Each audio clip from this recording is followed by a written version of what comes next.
Les véritables débuts de l'Empire de la mer du Nord peuvent être attribués à Svein Barbe Fourchue, exilé dans sa jeunesse de la salle royale de son père pour conduite indisciplinée. On disait que Svein avait été élevé parmi les Jomsvikings, des guerriers marins légendaires et sans doute la force mercenaire la plus redoutable de Scandinavie. Là-bas, il a noué un lien étroit avec le fondateur de l'ordre, Palnatoke. Dans sa jeunesse, Svein s'est forgé une réputation redoutable en pillant, attaquant et terrorisant les côtes de la mer du Nord et de la Baltique. Sa menace devint si grande qu'il fut finalement entraîné dans un conflit ouvert avec son père Harald à la dent bleue. Le père et le fils se sont affrontés lors d'un combat naval connu sous le nom de bataille d'Isfjord. Selon la légende, ce serait Palnatoke lui-même qui aurait tué Harald d'une flèche. Peu de temps après, Svein fut couronné roi du Danemark, obtenant ainsi le premier grand territoire de ce qui deviendrait un jour l'Empire de la mer du Nord. La prochaine grande étape de Svein vers le pouvoir passa par son conflit avec Olaf Tryggvason, le roi de Norvège. À la fin du Xe siècle, Olaf était devenu l'un des souverains les plus puissants du Nord. Il avait pris le contrôle de la Norvège, forcé une grande partie de sa population à accepter le christianisme et construit un royaume puissant qui échappait au contrôle danois. Pour Svein, c'était une menace sérieuse. Le Danemark revendiquait depuis longtemps son influence sur certaines régions de Norvège, notamment le Viken au sud. Le règne d'Olaf remettait en cause cette influence et faisait de lui un rival dangereux. Le conflit était aussi personnel. Selon la Heimskringla, Olaf avait autrefois cherché à épouser Sigrid l'Orgueilleuse, mais l'union échoua lorsqu'elle refusa d'abandonner les anciens dieux et d'accepter le christianisme. On raconte qu'Olaf l'aurait frappé de colère, et Sigrid n'oublia jamais l'insulte. Elle épousa plus tard Svein à la barbe fourchue et l'incita à se venger. Elle lui rappela qu'Olaf avait également épousé Thierry, la sœur de Svein, sans son approbation. Pour Svein, ce n'était pas seulement une insulte envers sa famille, mais aussi un défi à son autorité. Svein n'était pas le seul souverain à vouloir la destruction d'Olaf. Il forma une alliance avec Olaf, le roi de Suède, et le jarl Erik Hakonsson, fils du puissant jarl Hakon, qui avait autrefois régné sur la Norvège avant l'arrivée au pouvoir d'Olaf Tryggvason. Le jarl Erik avait ses propres raisons de se venger, et il voulait restaurer le pouvoir de sa famille en Norvège. Ensemble, ils préparèrent un piège pour Olaf en mer. Les Jomsvikings jouèrent un rôle important dans ce plan. Leur chef, le comte Sigvaldi de Jomsborg, fit semblant d'être l'allié d'Olaf. Olaf lui faisait confiance et croyait que Sigvaldi le soutiendrait en cas de danger. Mais Sigvaldi s'était secrètement allié à Sweyn et aux autres ennemis d'Olaf. Olaf avait séjourné en Vendland, où il s'occupait des affaires liées aux biens de sa femme Thierry. Lorsqu'il rentra chez lui par la mer, Sigvaldi le guida vers l'île de Svold. Là, Svein à la barbe fourchue, Olaf le Suédois et le jarl Erik l'attendaient avec leur flotte. Les navires d'Olaf s'avancèrent un par un. Les rois alliés observèrent depuis leurs navires, attendant le grand vaisseau d'Olaf, le long serpent. Svein crut à plusieurs reprises l'avoir aperçu, mais le jarl Erik le corrigea, connaissant mieux les navires norvégiens. Enfin, le Long Serpent apparut. C'était le plus grand navire de la flotte d'Olaf, et l'un des navires les plus célèbres des sagas. Quand Svein le vit, il déclara qu'il commanderait ce navire avant la fin de la journée. Le jarl Erik était plus prudent. Il avertit que si Olaf n'avait pas d'autre navire que le Long Serpent, Svein ne pourrait toujours pas le prendre avec la seule flotte danoise. Cela montrait à quel point Olaf était considéré comme dangereux, même lorsqu'il était entouré d'ennemis. Les hommes d'Olaf lui conseillèrent de fuir en mer pour éviter la bataille, car l'ennemi était bien plus nombreux. Mais Olaf refusa. Il choisit de rester et de se battre. Les navires norvégiens furent attachés ensemble avec le Long Serpent au centre. Olaf se prépara à affronter les trois ennemis à la fois, Svein et les Danois, Olaf et les Suédois, et le jarl Erik avec ses guerriers norvégiens. Svein à la barbe fourchue attaqua d'abord. Il mena la flotte danoise contre les navires d'Olaf, mais les Norvégiens combattirent férocement et repoussèrent les Danois. Olaf, le roi suédois, attaqua ensuite, mais ses hommes furent également repoussés. Les combats les plus acharnés furent menés par le comte Erik. Contrairement aux autres, Il ne se retira pas après la première attaque. Il attaqua les navires extérieurs de la ligne d'Olaf, les nettoya un par un et les détacha. Chaque fois qu'un navire était pris, il passait au suivant. Lentement, il se fraya un chemin vers le Long Serpent. Les derniers combats sur le Long Serpent furent brutaux. Les hommes d'Olaf défendirent le navire avec un grand courage, mais ils étaient encerclés et en infériorité numérique. Les guerriers du comte Éric montèrent à l'abordage à plusieurs reprises jusqu'à prendre le pont. Alors que la bataille était perdue, Olaf Tryggvason disparut. Selon la saga, il sauta du Long Serpent dans la mer. Certains pensaient qu'il s'était noyé, d'autres affirmaient qu'il s'était échappé, mais il ne fut jamais revu régnant en Norvège. Avec Olaf parti, la victoire revint à Svein et à ses alliés. Après la bataille, la Norvège fut divisée entre les vainqueurs. Olaf, le roi de Suède, reçut une partie du pays. Le jarl Eric et son frère le jarl Svein obtinrent de vastes régions à gouverner. Svein, à la barbe fourchue, conserva son influence sur le Viken, la partie sud-est de la Norvège qui avait longtemps été liée au pouvoir danois. Grâce à cet accord, Svein devint le suzerain de la Norvège, régnant indirectement par l'intermédiaire de jarls alliés, plutôt qu'en gouvernant lui-même l'ensemble du pays. La bataille de Svold fut l'une des victoires les plus importantes de la carrière de Svein. Elle élimina Olaf Tryggvason, rétablit l'influence danoise en Norvège et plaça une grande partie du pays sous le contrôle de dirigeants loyaux à Svein et à ses alliés. Svein était désormais bien plus que le simple roi du Danemark. Grâce à sa victoire à Svold, il devint l'un des souverains les plus puissants du Nord. Le Danemark était en sécurité. La Norvège était passée sous son influence, et la voie était ouverte à des ambitions encore plus grandes au-delà de la mer. L'empire de la mer du Nord n'était pas encore achevé, mais après Svold, l'une de ses fondations avait été posée. La dernière et la plus grande étape de l'ascension de Svein à la barbe fourchue eut lieu en Angleterre. Pendant de nombreuses années, l'Angleterre avait souffert des raids danois. Sous le règne du roi Ethelred, le royaume peinait à se défendre. Des armées furent levées, des tribus furent payées et des promesses furent faites. Mais les attaques continuaient. La couronne anglaise semblait incapable d'apporter une paix durable, et la faiblesse du règne d'Ethelred donna à Sweyn l'opportunité dont il avait besoin. En l'an 1002, Ethelred prit l'une des décisions les plus infâmes de son règne. Le jour de la Saint-Brice, il ordonna le massacre des Danois vivant en Angleterre. La chronique anglo-saxonne dit que cela a été fait parce que le roi avait été informé que les Danois prévoyaient de le trahir, de le tuer, ainsi que ses conseillers, et de s'emparer du royaume pour eux-mêmes. Il est peu probable que chaque Danois en Angleterre ait été tué. De nombreuses personnes d'origine danoise vivaient dans le Danelaw et étaient trop profondément enracinées dans la société anglaise pour qu'un tel ordre puisse être appliqué partout. Néanmoins, des milliers de Danois ont été passés au fil de l'épée. Pour Ethelred, il s'agissait d'un acte de défense. Pour les Danois, c'était un meurtre. La tradition ultérieure affirmait que parmi les victimes se trouvait Gunhild, la sœur de Svein à la barbe fourchue. Que chaque détail de cette histoire soit certain ou non, le massacre donna à Svein une raison puissante de revenir en Angleterre. Cela transforma la guerre en vengeance. Cela donna à son invasion une cause que chaque guerrier de sa flotte pouvait comprendre. En l'an 1003, Svein revint. La chronique anglo-saxonne rapporte qu'il amena sa flotte à Exeter, que la ville fut trahie et prise, et que les Danois emportèrent de grandes richesses. De là, l'armée de Svein traversa le sud. Ils brûlèrent, pillèrent et brisèrent la résistance des Anglais partout où ils le pouvaient. Un an plus tard, il arriva à Norwich et détruisit la ville. Ufsethil, le chef des Anglais de l'Est, tenta de faire la paix, mais les Danois rompirent rapidement la trêve et marchèrent sur Thetford. Ufsethil rassembla toutes les forces qu'il put et les affronta au combat. Les combats furent acharnés et de nombreux hommes moururent des deux côtés. Les chroniques rapportent que les Danois ont reconnu n'avoir jamais affronté de combat aussi féroce en Angleterre que ceux infligés par Ufsethil. Mais même cette résistance ne put arrêter Sweyn bien longtemps. L'Angleterre était épuisée. Le schéma s'est répété pendant des années.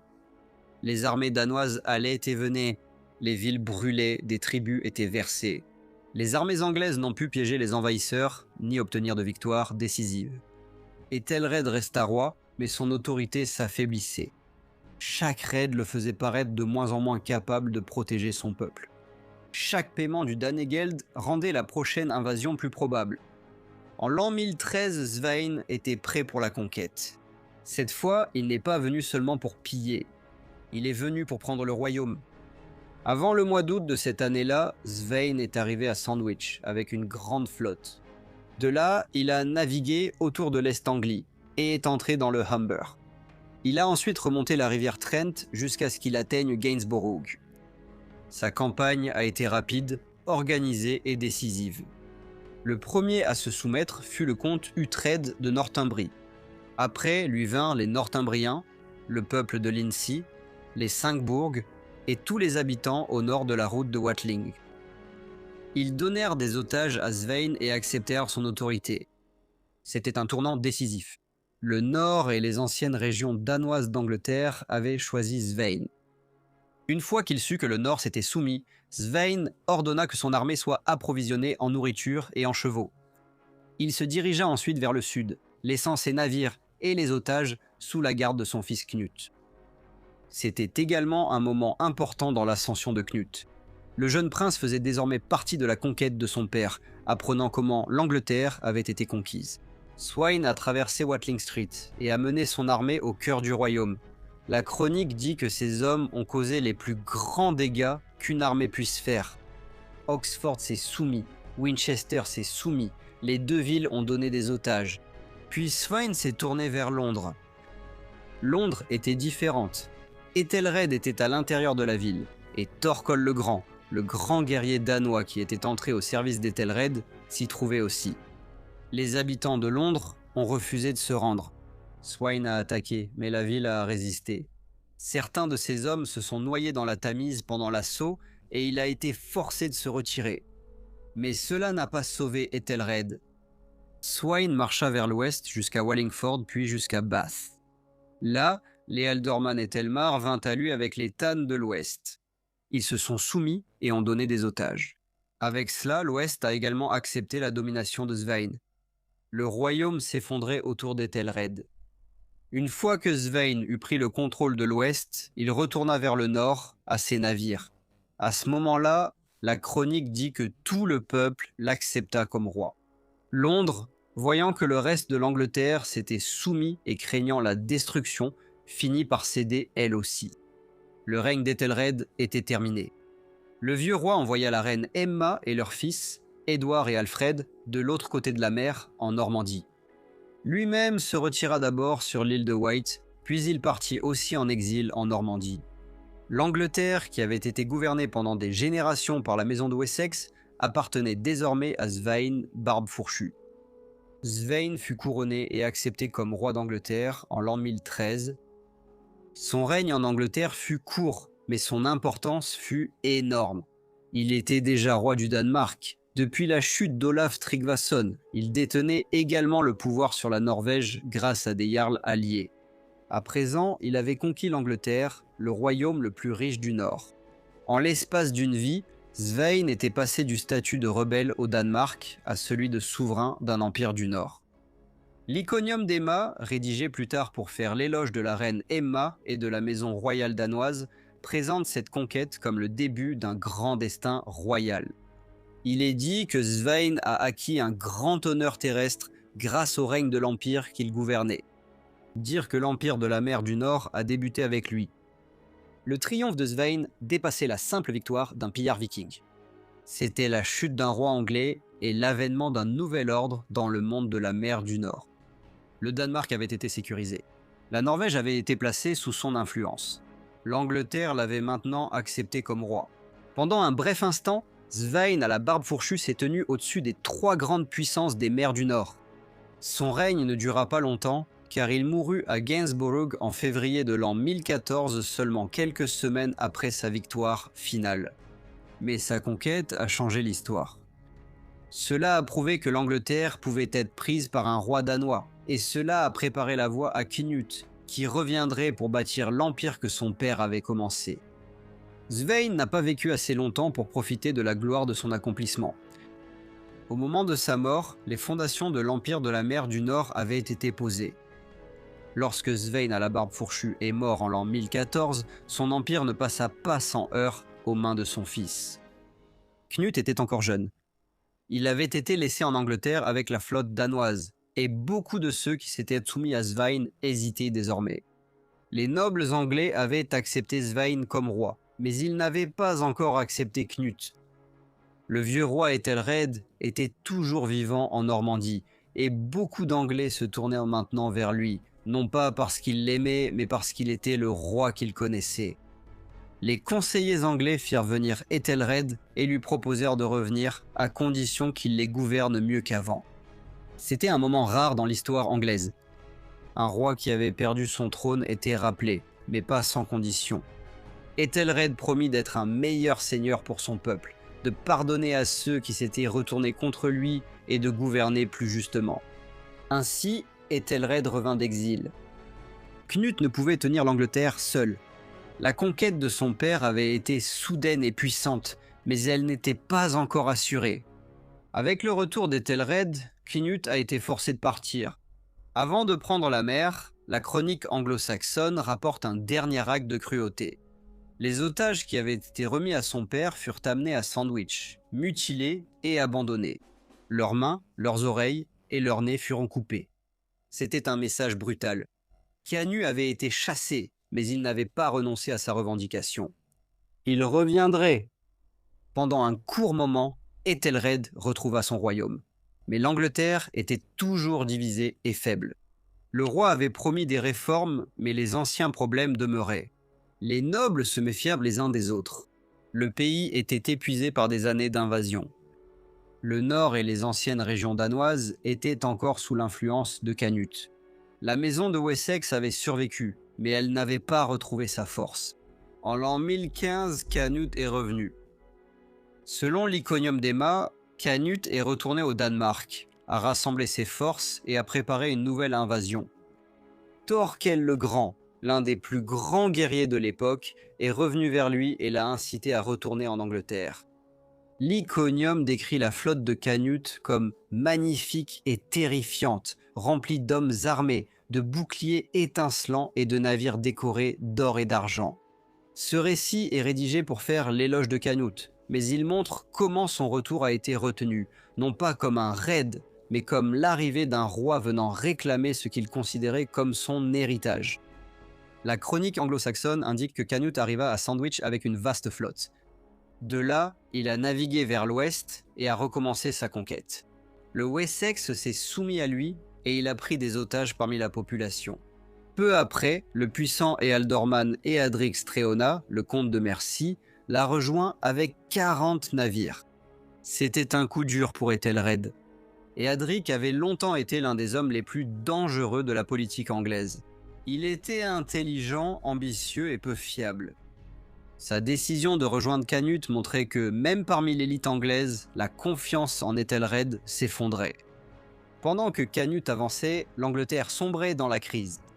Dans le nord, Edmond, le fils d'Ethelred, avait commencé à agir avec une indépendance croissante. En l'an 1015, deux principautats des 5 bourgs, Sigefrit et Morcar, furent assassinés à Oxford. La veuve de Morcar, Ealgit, fut capturée par le roi Ethelred et emmenée à Malmesbury. Edmund s'y rendit, l'emmena contre la volonté de son père et l'épousa. Il partit ensuite vers le nord, en Northumbrie, où le peuple se soumit à lui.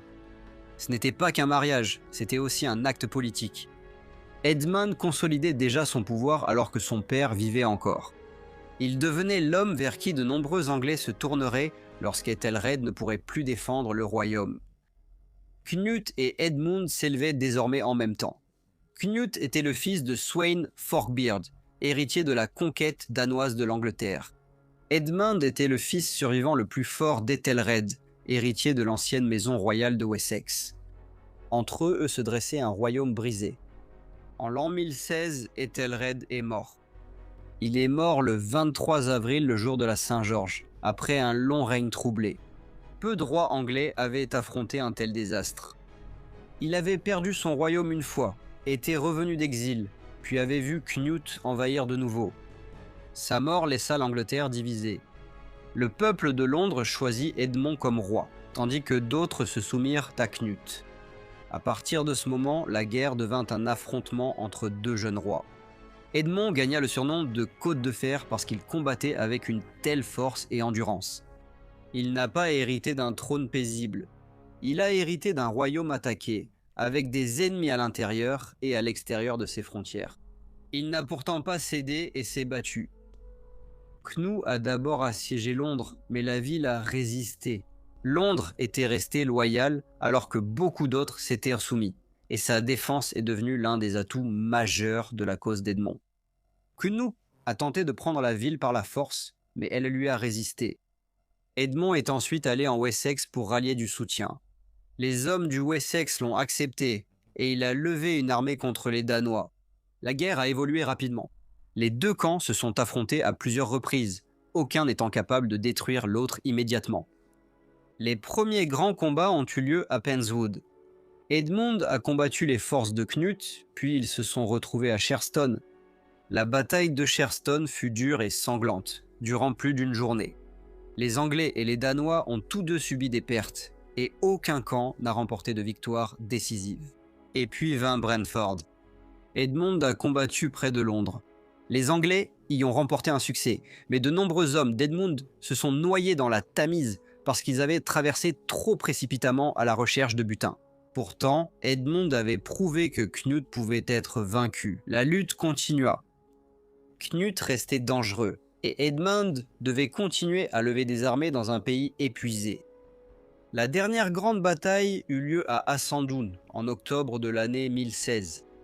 Là, Edmond rassembla une grande armée anglaise et affronta Knut lors d'une bataille rangée. Cela aurait dû être le moment où l'Angleterre était sauvée, mais l'ancienne faiblesse refit surface. Edric Streona, qui avait déjà changé de camp auparavant, trahit les Anglais au pire moment possible. Selon la tradition, il s'enfuit avec ses hommes et contribua à faire basculer la bataille en défaveur d'Edmond. La défaite à Assandoun fut dévastatrice. Beaucoup des plus grands nobles anglais furent tués.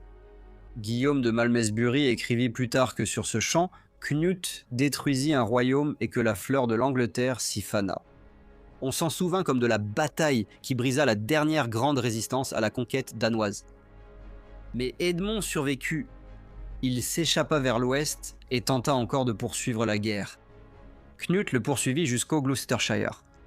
Les deux rois s'étaient durement affrontés. Les deux avaient perdu des hommes. Les deux savaient que l'Angleterre ne supporterait pas une guerre sans fin. À ce stade, les sources commencent à raconter l'une des histoires les plus célèbres de l'époque. La chronique anglo-saxonne en donne la version la plus simple. Sur les conseils des conseillers réunis, les deux rois firent la paix. Ils devinrent alliés et frères jurés. Ils confirmèrent l'accord par des engagements et des serments. Edmond garda le Wessex, tandis que Knut prit la Mercie et la partie nord de l'Angleterre. C'est la version sobre, mais des auteurs ultérieurs ont transformé cette rencontre en quelque chose de plus grand. Dans l'encomium Emae, Edmond aurait proposé un combat singulier à Knut plus tôt pendant la guerre. Knut, présenté comme sage et prudent, a refusé de se battre au mauvais moment. Il a dit qu'il attendrait un meilleur moment, quand le combat serait approprié et la victoire plus certaine. Le but de l'histoire était de montrer que Knut n'était pas un lâche, mais un dirigeant qui savait quand se battre et quand attendre. Dans la fleur de l'histoire de Roger de Wendover, il y a un chapitre consacré aux conséquences d'Assandoun, puis au légendaire combat singulier entre le roi Knut et du roi Edmond qui a suivi. Il raconte, quelques jours après la bataille tragique, au cours de laquelle tant de nobles guerriers sont tombés, le roi Edmond poursuivit Knut, qui ravageait alors le Gloucestershire. Les deux rois se préparèrent donc à se rencontrer près de Deerhurst. Edmond positionna son armée sur la rive ouest de la rivière Sauvergne, tandis que Knut et ses hommes se rassemblaient sur la rive est, chaque roi se préparant à l'affrontement imminent. Au moment où les armées allaient s'affronter, le traître comte Édric rassembla les chefs et leur adressa ces paroles. « Nobles guerriers, pourquoi risquons-nous si follement nos vies au combat pour nos rois, alors que nos morts ne leur assurent pas le royaume, ni ne mettent fin à leur ambition insatiable? Voici mon conseil. Que ceux qui se battent pour le royaume le fassent seuls. Car quelle peut être la soif de domination quand l'Angleterre, autrefois suffisante pour 8 rois, ne suffit plus à 2? Qu'ils trouvent un accord ou règlent la question par un combat singulier pour le trône. Ce discours fut accueilli avec approbation par les chefs rassemblés et leur décision fut transmise aux 2 rois, qui consentirent à la proposition. Il y a une petite île appelée Osney, située à l'embouchure de la rivière Séverne.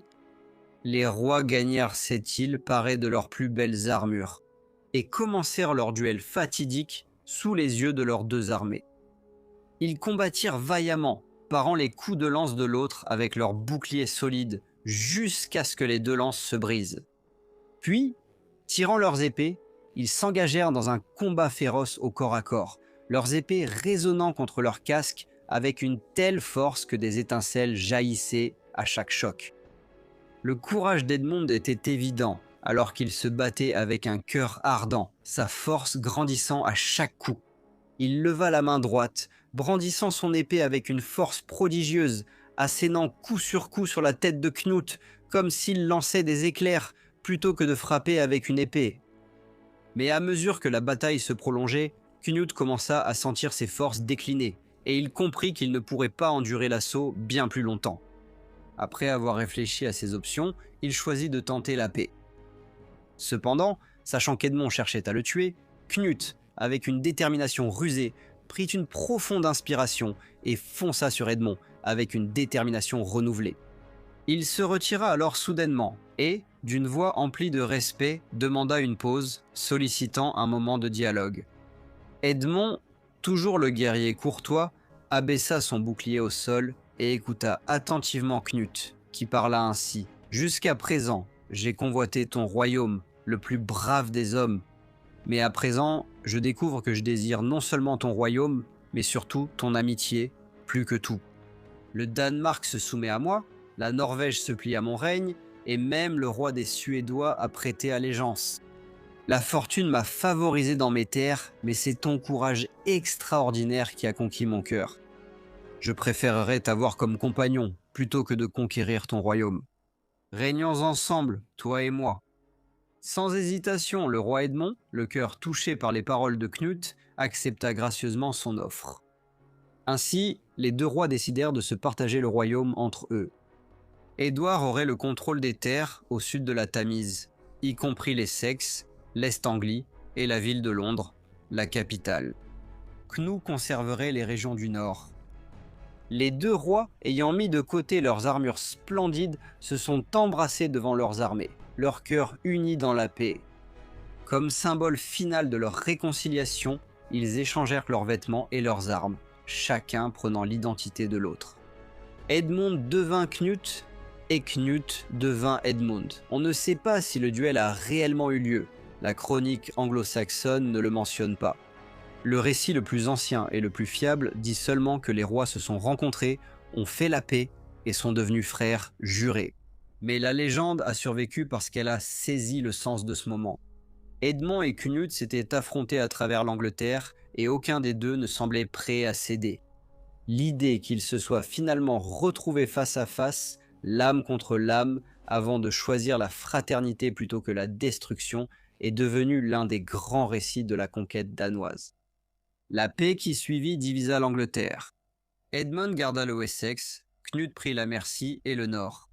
Londres fit la paix avec l'armée danoise et les hommes de Knut s'y installèrent pour l'hiver.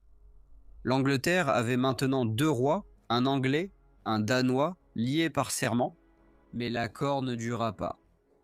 Le 30 novembre de l'an 1016, Edmond Côte-de-Fer mourut. La chronique anglo-saxonne dit seulement qu'il est mort le jour de la Saint-André et qu'il a été enterré avec son grand-père Edgar à Glastonbury. Des récits ultérieurs ont donné des explications plus sombres, mais la chronique ne donne aucun détail. Le résultat seul comptait. Quand Edmond est mort, Knut est devenu roi de toute l'Angleterre. Après que Knut soit devenu roi d'Angleterre, son pouvoir n'était toujours pas complet. Il avait conquis le royaume le plus riche du Nord, mais le Danemark, la terre de ses ancêtres, n'était toujours pas à lui. Lorsque Sven à la barbe fourchue est mort en l'an 1014, le trône du Danemark n'était pas revenu à Knut. il est revenu à son frère Harald. À la mort de Sven, son empire a été divisé par les circonstances. L'armée danoise en Angleterre a choisi Knut comme roi, mais les Anglais ont rappelé Ethelred de l'exil et ont chassé Knut. Au Danemark, Harald, un autre fils de Sven, est devenu roi. Pendant plusieurs années, Knut s'est battu en Angleterre tandis que Harald régnait sur la patrie danoise. Les sources donnent très peu de détails sur le règne de Harald. Il est l'un des rois obscurs de cette période. Nous savons qu'il était le fils de Sweyn, qu'il a régné sur le Danemark après la mort de son père et que son règne a été court. Il semble être resté au Danemark pendant que Knut retournait en Angleterre et poursuivait la guerre contre Ethelred et Edmond Côte de Fer. Le premier royaume de Knut était donc l'Angleterre, et non le Danemark. Mais le Danemark comptait toujours. Aux alentours de l'an 1018, Harald est mort. Après la disparition de son frère, Knut est devenu héritier du Danemark. Le trône lui revint alors, unissant le royaume de ses pères avec celui qu'il avait conquis par la guerre. C'est à ce moment-là que le règne de Knut devint véritablement impérial. Il n'était plus seulement le roi d'Angleterre. Il était roi d'Angleterre et du Danemark à la fois. La chronique anglo-saxonne fait une mention brève mais importante pour l'année 1019. Elle dit que le roi Knut est allé au Danemark avec 9 navires et y est resté pendant tout l'hiver. La chronique ne donne pas de longues explications. Elle ne décrit pas les batailles, les cérémonies ou les discours, mais le sens est clair. Knut a dû se rendre au Danemark en personne. Il devait sécuriser le royaume, régler ses affaires et se montrer au peuple danois en tant que leur roi. Après que Knut soit devenu roi d'Angleterre et du Danemark, un royaume restait encore en dehors de son pouvoir. Ce royaume était la Norvège. La Norvège était gouvernée par Olaf Haraldsson, plus tard connu sous le nom de Saint Olaf. C'était un roi puissant, mais aussi un roi dur. Comme Olaf Tryggvason avant lui, il a utilisé la force pour renforcer le christianisme et l'autorité royale. Il a brisé le pouvoir de nombreux chefs locaux, puni ceux qui lui résistaient et tenté de faire en sorte que la Norvège obéisse à un seul roi. Cela lui a donné du pouvoir, mais cela lui a aussi attiré des ennemis. Beaucoup de chefs norvégiens s'étaient lassés du règne d'Olaf. Certains avaient perdu des terres, d'autres avaient perdu de l'influence, et certains craignaient ses punitions. D'autres n'aimaient pas l'autorité qu'il revendiquait sur des hommes qui avaient autrefois régné sur leur propre district, presque comme des rois. Knut comprenait cette faiblesse. Il n'a pas commencé par envahir la Norvège uniquement par l'épée. Il a commencé par rallier des hommes à lui, loin d'Olaf. Selon la Heimskringla, Knut a envoyé des cadeaux, des promesses et des messages en Norvège. Il a offert des richesses aux grands du pays.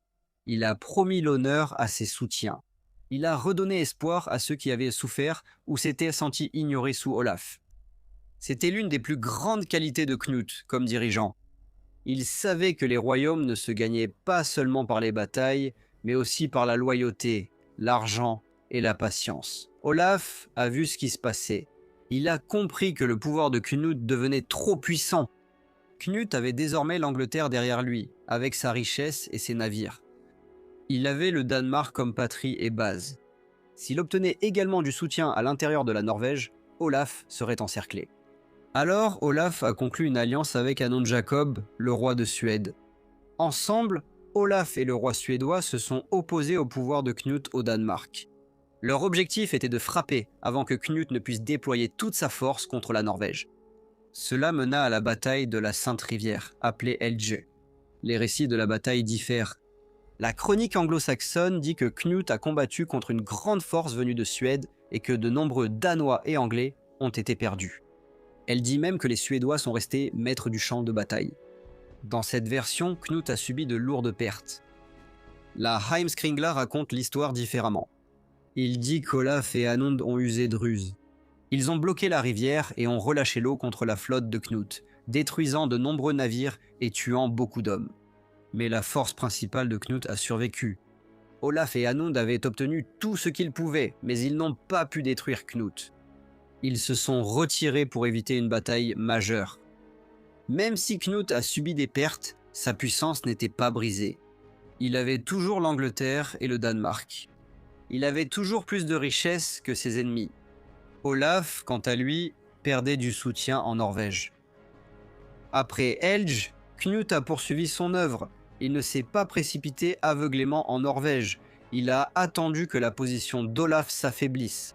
De plus en plus de chefs norvégiens se sont opposés à leur roi, certains lassés de son règne. Certains avaient été achetés avec les cadeaux de Knut. Certains pensaient au Knut leur accorderait plus de liberté et d'honneur qu'Olaf ne l'avait permis. En l'an 1028, le moment était venu. La chronique anglo-saxonne dit que Knut a navigué d'Angleterre vers la Norvège avec 50 navires montés par des tannes anglais. C'est un détail frappant. Knut n'était plus seulement un roi danois utilisant des guerriers danois. Il employait maintenant la puissance anglaise pour conquérir la Norvège. Son empire commençait déjà à agir comme une seule force. La Heimskringla donne le récit nordique le plus complet. Knut prit la mer à la tête d'une grande armée et longea la côte de Norvège. Olaf ne pouvait pas l'affronter en bataille rangée. Trop de chefs s'étaient détournés. Trop de gens hésitaient. L'arrivée de Knut ne ressemblait pas à un raid. Cela ressemblait à l'arrivée d'un roi qui avait déjà des alliés qui l'attendaient, dit. Alors que Knut avançait à travers la Norvège, les hommes se soumettaient à lui. Il offrait des cadeaux. Il leur confirmait la possession de leurs terres. Il promettait l'autorité à ceux qui le rejoignaient. Ceux qui craignaient autrefois Olaf voyaient désormais une opportunité de s'élever sous son règne. Olaf Haraldsson fut forcé de fuir. Il quitta la Norvège et partit vers l'Est en exil, trouvant finalement refuge en Russie. Sa royauté s'était effondrée non pas parce qu'il manquait de courage, mais parce que trop de ses propres gens s'étaient retournés contre lui. Knut ne l'avait pas seulement vaincu de l'extérieur, il avait aussi affaibli son soutien de l'intérieur. Knut a ensuite navigué jusqu'à Trondheim. Là, selon la Heimskringla, il a convoqué un thing pour les 8 districts du Trøndelag. Lors de cette assemblée, Knut fut choisi comme roi de toute la Norvège. Ce fut le moment officiel de sa victoire. Les chefs et le peuple l'acceptèrent et la Norvège passa sous son règne. C'était le véritable apogée de l'empire de la mer du Nord. Sven à la barbe fourchue avait débuté le travail. Il avait pris le Danemark, vaincu Olaf Tryggvason à Svold et conquis l'Angleterre avant sa mort. Mais Knut a achevé ce que son père avait commencé. Il a tenu l'Angleterre, il a hérité du Danemark, puis il a soumis la Norvège à son pouvoir. L'empire de la mer du Nord avait atteint sa plus grande étendue. L'Angleterre, le Danemark et la Norvège étaient désormais réunis sous une seule couronne, et Knut était le souverain le plus puissant du monde nordique. L'empire de la mer du Nord de Knut était trop grand pour être gouverné par un seul homme. Il s'étendait sur trop de terres, avec une influence qui atteignait certaines régions de la Suède et même le vaste monde nordique. Aucun roi ne pouvait siéger dans chaque salle, assister à chaque assemblée ou commander chaque armée lui-même. Knut l'avait compris. Son empire ne reposait pas seulement sur la conquête, mais aussi sur la délégation. Il gouvernait via des comtes, jarls, membres de sa famille, évêques et hommes de confiance qui administraient pour lui. Après être devenu le seul roi d'Angleterre en l'an 1016, la première tâche de Knut fut de sécuriser le pays. L'Angleterre avait été déchirée par des années de guerre. De nombreux nobles anglais étaient morts à Ascendon, tandis que d'autres avaient changé de camp plus d'une fois. Knut ne pouvait pas simplement faire confiance à l'ancien ordre politique, mais il ne pouvait pas non plus gouverner l'Angleterre uniquement avec des Danois. Il avait besoin des deux peuples. Il avait besoin des guerriers danois qui l'avaient aidé à conquérir le royaume, et des nobles anglais qui comprenaient ses terres, ses lois et ses coutumes. Selon la chronique anglo-saxonne, en l'an 1017, Knut prit le contrôle total de l'Angleterre et la divisa en 4 grandes parties. Il garda le Wessex pour lui-même. Il donna l'Est-Anglie à Thorkel le Grand. Il donna la Mercie à Edric Streona. Et la Northumbrie, il la donna à Eric Håkonsson. Cette division illustre la façon dont Knut gouvernait au début de son règne. Il plaça des hommes puissants à la tête des principales régions d'Angleterre, mais il garda le Wessex sous son propre contrôle direct. C'était important. Le Wessex était le cœur de l'ancienne maison royale anglaise. Il comprenait Winchester, l'un des grands centres royaux du royaume. En gardant le Wessex pour lui-même, Knut plaçait sa propre autorité directement sur la terre d'où les rois du Wessex avaient autrefois régné sur toute l'Angleterre. l'Est-Anglie fut donnée à Thorkel le Grand. Thorkel était l'un des guerriers les plus célèbres de son époque. Il avait autrefois combattu contre Ethelred, puis servi Ethelred, et plus tard il était revenu auprès de Knut. C'était un chef danois doté d'une grande autorité militaire, et Knut lui faisait suffisamment confiance pour lui confier l'une des régions clés de l'Angleterre. L'Est-Anglie avait de profondes connexions scandinaves, et il était logique d'y placer Thorkel. Il pouvait commander la loyauté des Danois tout en servant le nouveau roi. La merci a été donnée à Edric Streona. C'était un choix dangereux, mais aussi pratique. Edric avait trahi les deux camps pendant les guerres. Il avait rejoint Knut, l'avait quitté, était revenu vers lui et avait joué un rôle sombre dans la politique anglaise. Mais il restait puissant. Il connaissait la merci. Il avait de l'influence là-bas. Pendant un court moment, Knut lui a permis de rester utile, mais Knut ne l'a pas laissé représenter un danger bien longtemps. La chronique anglo-saxonne rapporte qu'Edric a été mis à mort par Knut en l'an 1017. Sa mort a éliminé l'un des hommes les moins dignes de confiance du royaume. La Northumbrie fut donnée à Eric Håkonsson, un puissant jarl norvégien de la maison de l'Ade. C'était une autre décision réfléchie. La Northumbrie était éloignée du sud et avait longtemps été difficile à contrôler pour les rois anglais. Elle avait également de forts liens avec la Scandinavie. En plaçant Eric là-bas, Knut utilisait un homme de pouvoir du Nord pour gouverner une région du Nord. Eric avait l'expérience, la réputation et les guerriers nécessaires pour tenir la région. Avec le temps, le gouvernement de Knut en Angleterre a changé. La première division de 1017 n'était pas permanente dans tous ses détails. Certains hommes ont réussi, d'autres ont échoué. Thorkel a été banni, mais il s'est ensuite réconcilié avec Knut. Edric a été écarté presque immédiatement. Eric finit par disparaître de la scène politique anglaise. À leur place, de nouveaux hommes sont apparus. Le plus important d'entre eux était Godwin. Godwin a commencé comme l'un des partisans d'Edmund Ironside et est devenu comte de Wessex. C'était un développement majeur. Au début, Knut avait gardé le Wessex pour lui-même, mais il a ensuite confié le grand comté à Godwin. Godwin est devenu un des hommes les plus puissants d'Angleterre. Son ascension illustre comment Knut a appris à régner comme conquérant et roi anglais. Il ne s'est pas appuyé indéfiniment sur des commandants danois. Il a élevé des Anglais qui lui étaient loyaux et en a fait les piliers de son règne. Knut comprenait aussi l'importance de l'Église. Il a régné en tant que roi chrétien et a travaillé à se présenter non pas comme un conquérant païen, mais comme un souverain légitime choisi par Dieu. Il a soutenu les églises, honoré les saints et fait la paix avec le clergé anglais. Cela avait une grande importance. L'Église a donné de la légitimité à son règne. Cela a aidé à unir les Danois et les Anglais sous une seule royauté chrétienne. Le pèlerinage ultérieur de Knut à Rome et sa lettre au peuple anglais montrent à quel point il tenait à être perçu comme un souverain chrétien juste, et non simplement comme un roi guerrier. L'Angleterre est devenue la partie la plus riche et la plus stable de son empire. Elle a offert à Knut de l'argent, des navires, des administrateurs expérimentés et du prestige royal. Son système de comté, d'impôts, de monnaie et de administration écrite était plus solide que tout ce qui existait en Scandinavie. Knut a utilisé cette force pour soutenir son pouvoir plus large. À bien des égards, l'Angleterre est devenue le centre de l'empire de la mer du Nord. Le Danemark était différent. C'était le royaume ancestral de Knut, mais il ne pouvait pas y rester tout le temps. Après la mort de son frère Harald, Knut est devenu roi du Danemark, mais il a tout de même passé une grande partie de son règne en Angleterre. Pour gouverner le Danemark, il s'appuyait sur des hommes de confiance et des liens familiaux. L'une des figures les plus importantes au Danemark était Ulf Elfric. Elfric était marié à la sœur de Knut, Estrid, ce qui faisait de lui un membre de la famille royale. Knut lui accordait une grande autorité au Danemark, et Elfric s'est également retrouvé lié au jeune fils de Knut, Harthacnut. Harthacnut était le fils de Knut et de la reine Emma, et il était clair que Knut voulait qu'il hérite du Danemark. En plaçant Harthacnut au Danemark et en laissant Elfric avec le pouvoir là-bas, Knut essayait d'assurer la succession danoise pendant qu'il gouvernait le reste de l'Empire. Mais cet arrangement comportait des risques. Un roi qui règne par des hommes puissants doit toujours les surveiller.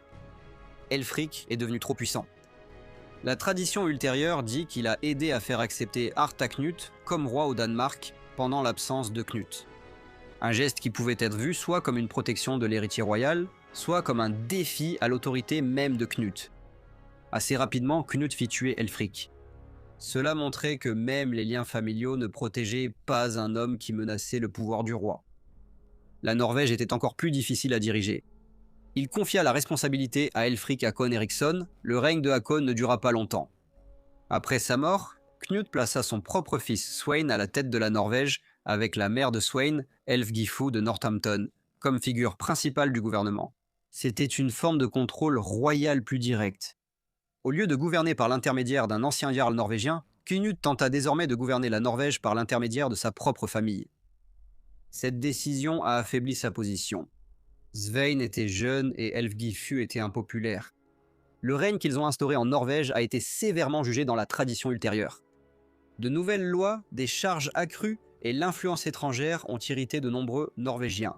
Les mêmes chefs qui avaient autrefois accepté Knut parce qu'ils n'aimaient pas Olaf Haraldsson commencèrent à se retourner contre le régime de Knut lui-même.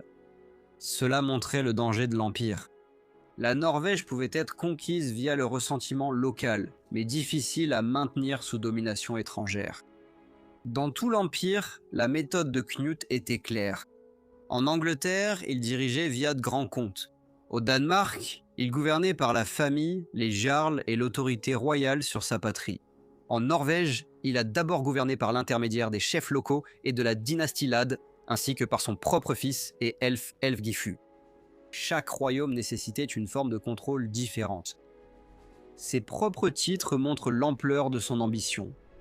Dans sa lettre au peuple anglais après son voyage à Rome, Knut se désignait comme le roi de toute l'Angleterre, du Danemark, de la Norvège et d'une partie des Suédois.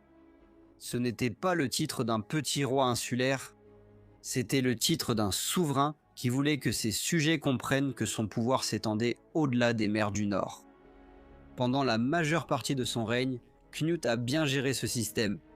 Il a écarté les hommes dangereux, promu ceux qui lui étaient utiles, épousé Emma pour légitimer son pouvoir en Angleterre, élevé ses fils dans différentes parties de l'Empire et gardé le contrôle des grandes routes maritimes.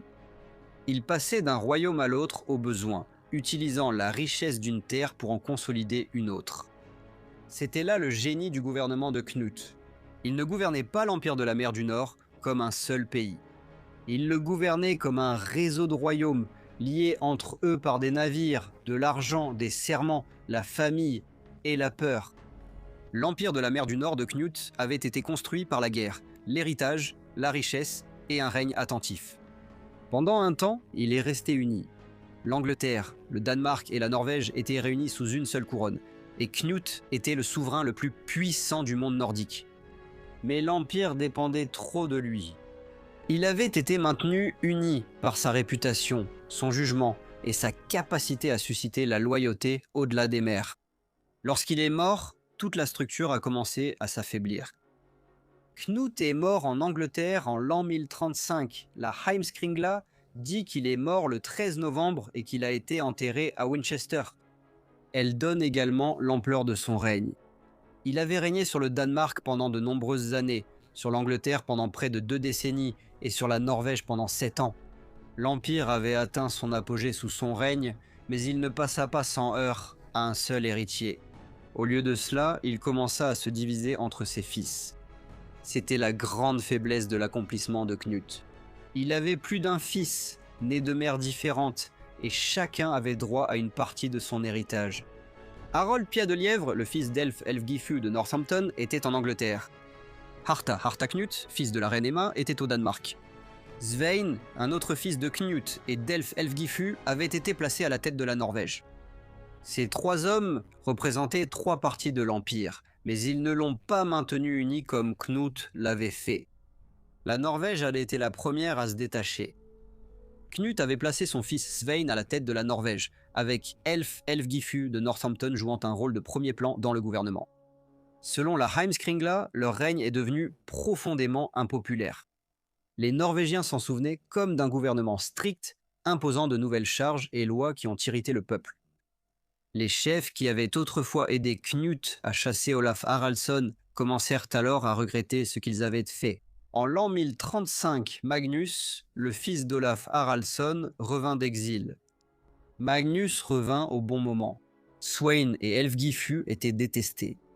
Knu était mort.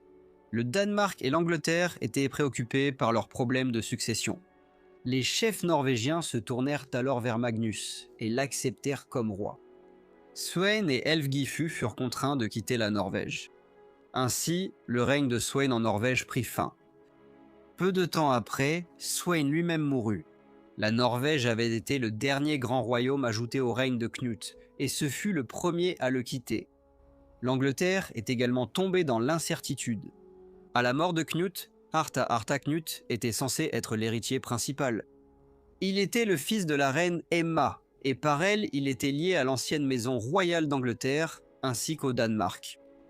Mais il se trouvait au Danemark, où il faisait face à des menaces, et il ne pouvait pas venir en Angleterre immédiatement. Harold Pied de Lièvre était déjà en Angleterre, et il a agi rapidement. La chronique anglo-saxonne montre clairement la division. Certains hommes influents voulaient Harthacnut, en particulier la reine Emma et Elfric Godwin. D'autres soutenaient Harold.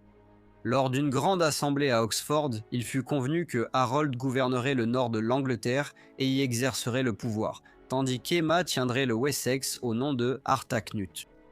Ce n'était pas un accord solide, c'était un compromis, et cela montrait que l'Angleterre était déjà divisée. Harold Pied de Lièvre ne se contenta pas de la moitié du pouvoir. Avec le temps, sa position se renforça. Harthacnut resta au Danemark, incapable de traverser la mer. Le pouvoir d'Emma s'affaiblit, et en 1037, Harold fut choisi comme roi de toute l'Angleterre, et Emma fut contrainte à l'exil. Le règne de Harold fut bref. La chronique anglo-saxonne ne le présente pas comme un grand roi. Son règne fut marqué par la tension, la suspicion et l'ombre de la revendication de Harthacnut. Il est également associé à l'un des actes les plus sombres de la période, l'aveuglement et la mort d'Elfrid, le fils d'Ethelred et Emma, qui était revenu de Normandie et était tombé entre les mains des Anglais. Des sources ultérieures accusent Harold et ses partisans de ce crime, bien qu'Elfric Godwin soit également fortement impliqué dans la tradition. Cet événement a terni la réputation de Harold et a approfondi l'amertume entre les fils de Knut et les fils d'Ethelred. En l'an 1040, Harold est mort à Oxford. La chronique anglo-saxonne rapporte sa mort et indique que Harthacnut a été appelé. Harold avait régné sur l'Angleterre, mais il n'avait pas restauré l'empire de Knut. Il n'en avait gardé qu'une partie pour lui-même. Harthacnut arriva alors en Angleterre. Il arriva avant la mi-été de l'an 1040 avec une grande flotte. Enfin, le fils de Knut et d'Emma devint roi à la fois d'Angleterre et du Danemark. Pendant un bref instant, une partie de l'empire de la mer du Nord fut restaurée. Le Danemark et l'Angleterre étaient réunis sous un même souverain. Mais la Norvège était perdue. Magnus régnait là-bas, et l'ancien empire des trois royaumes ne pouvait pas être reconstruit. Le règne de Harthacnut en Angleterre commença mal. Selon la chronique anglo-saxonne, il imposa un lourd impôt pour payer sa flotte, une charge si dure que ceux qui avaient autrefois souhaité qu'il devienne roi se mirent en colère contre lui. Il se vengea également de son demi-frère défunt. Le corps de Harold Pied de Lièvre fut déterré, déshonoré et jeté dans un marécage. Cet acte choqua les écrivains postérieurs et montra l'amertume qui régnait au sein de la propre famille de Knut. Harthacnut n'était pas comme son père. Knut avait su transformer la conquête en gouvernement. Harthacnut a hérité des couronnes, mais pas de la force qui les maintenait ensemble. Son règne fut court, dur et instable. Il fit revenir Édouard, son demi-frère par la reine Emma de Normandie, et cela allait façonner l'avenir de l'Angleterre. Mais Harthacnut lui-même n'eut pas le temps d'établir un règne durable. En l'an 1042, Harthacnut mourut soudainement. La chronique anglo-saxonne en donne le récit célèbre. Il se trouvait à Lambeth, assistant au festin de Tove l'Orgueilleux, son porte-étendard, et de Githa, la fille d'Osgood Clapper. Alors qu'il buvait debout, il s'effondra soudain, pris d'une violente convulsion. Il est mort peu de temps après. Certains auteurs ultérieurs et conteurs modernes se sont demandé s'il avait été empoisonné. On comprend facilement pourquoi. Il est mort subitement lors d'un festin, entouré de rivaux politiques, et sa mort a ouvert la voie à Édouard le Confesseur. Avec la mort de Harthacnut, la lignée masculine de Knut prit fin. Édouard le Confesseur, le fils d'Ethelred et d'Emma, devint roi. Cela a restauré l'ancienne maison de Wessex sur le trône d'Angleterre. L'empire de la mer du Nord était terminé. Son effondrement fut rapide. Knut est mort en l'an 1035. La Norvège s'est séparée cette même année. Harold Pied-de-Lièvre a pris l'Angleterre à Harthacnut. Harthacnut a ensuite réuni l'Angleterre et le Danemark, mais seulement pendant 2 ans. En 1042, il était mort et l'Empire avait disparu. Cela montrait la véritable nature du pouvoir de Knut. L'Empire avait été impressionnant, mais il était personnel. Il n'était pas devenu un État unifié. L'Angleterre, le Danemark et la Norvège avaient gardé leurs propres terres, dirigeants et loyauté. Ils avaient été unis par Knut lui-même, et l'Empire ne tenait que grâce à son génie. La Norvège choisit Magnus, le fils de Saint Olaf. L'Angleterre suivit d'abord Harold, puis Harthacnut, puis Édouard. Le Danemark tomba également entre les mains de Magnus en raison d'un accord entre lui et Hardeknut. L'Empire de la mer du Nord s'est élevé grâce à Sven à la barbe fourchue et a atteint son apogée sous Knut. Mais après la mort de Knut, il a décliné à une vitesse stupéfiante. En l'espace de 7 ans, les 3 royaumes n'étaient plus unis. L'Empire dépendait d'un seul homme et cet homme n'était plus là. Il s'est effondré. Cependant, il restait le roi viking le plus puissant qui ait jamais existé.